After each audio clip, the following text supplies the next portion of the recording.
Recap. இந்த grand பாவை சாவடிக்கலாமா வேணாமா சொல்லுங்கள் ஃப்ரெண்ட்ஸ். அடிச்சிடலாம், சாவடிச்சிடலாம். திருப்பி போட்டுட்டு சாவடிச்சிடலாம். இப்போ இன்னும் 2 பேர் தான். Let's start that game.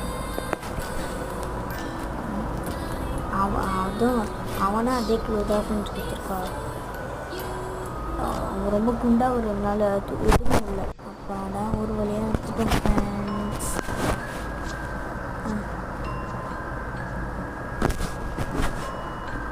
அவன் சக்தி எனக்கே கொடுத்துட்டா. அடுத்தது நான் திரும்பி ஏஞ்சிட்டேன் ஃப்ரெண்ட்ஸ். ஏஞ்சி அந்த ஸ்கேரி டீச்சரை பண்ணிட்டு இப்போ ஈவில் நம்ம சண்டை போட சொல்லுது ஃப்ரெண்ட்ஸ். அந்த சக்தி நம்மக்கிட்ட கொடுத்துட்டால. சரி வாங்க ஃப்ரெண்ட்ஸ், சண்டை போடலாம் வாங்க.